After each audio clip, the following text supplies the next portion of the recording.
Rohingya refugees just sued Facebook for its role in an alleged Myanmar genocide. Facebook is accused of not taking action against anti-Rohingya hate speech on its own platform, which then led to the violence. The lawsuit filed in San Francisco says at the core of the complaint is the realization that Facebook was willing to trade the lives of the Rohingya people for better market penetration. Facebook, now called Meta, had previously admitted it had not done enough to protect the Muslim minority in the Buddhist majority Myanmar. Facebook said it had failed to monitor content in local languages. Beside Burmese, there are about 100 indigenous languages in Myanmar.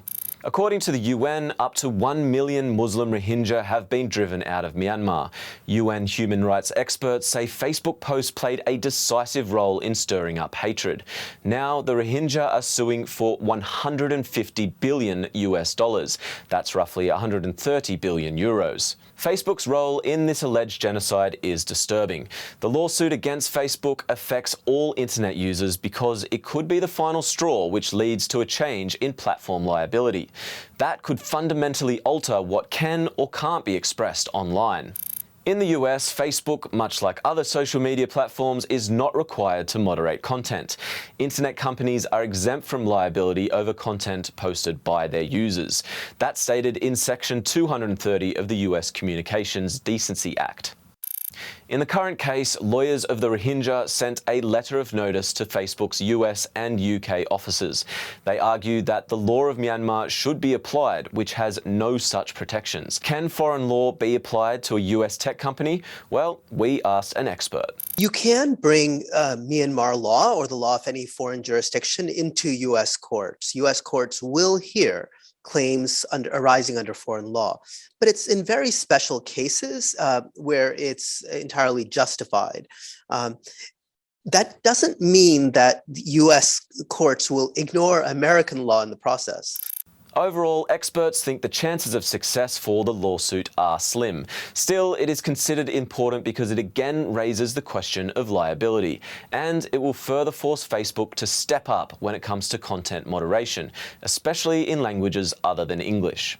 Content moderation is a big challenge, even for a giant like Facebook. And the situation in Myanmar is especially complicated. As mentioned, the country hosts almost 100 indigenous languages. Apart from that, the worldwide Unicode standard isn't always standard in Myanmar. Unicode guarantees the consistent handling of text in different languages on different digital systems. It makes sure that emojis are recognized by most computers and smartphones worldwide, and it makes it possible for users to access the same online platform in different languages. In Myanmar, however, a lot of devices use a font called Saucy, which isn't compatible with Unicode. Although there are several so-called converters, they don't work reliably. Devices that use Saucy have problems displaying Unicode content, and vice versa. Facebook's algorithms often can't interpret posts in Saucy. Although Facebook has taken measures to improve the overall situation, it hasn't been anywhere near adequate so far. And this is true worldwide. In October, Facebook whistleblower Frances Haugen testified that 87% of the cash Facebook spent on combating misinformation was actually for English content. To put that in perspective, only 9% of users are actually English speakers. If Facebook and other internet companies were held liable for their users' content, it could lead to intense content moderation in all languages. Less hate speech, say some, no more freedom of speech online, say others. The lawsuit shows again that regulating hate speech online can be a life or death situation. The file states, Facebook is like a robot programmed with a singular mission: to grow. Should platforms such as Facebook be liable for its users, and should they be forced to invest more into combating hate speech? Let us know what you think. Thanks for watching. Bye.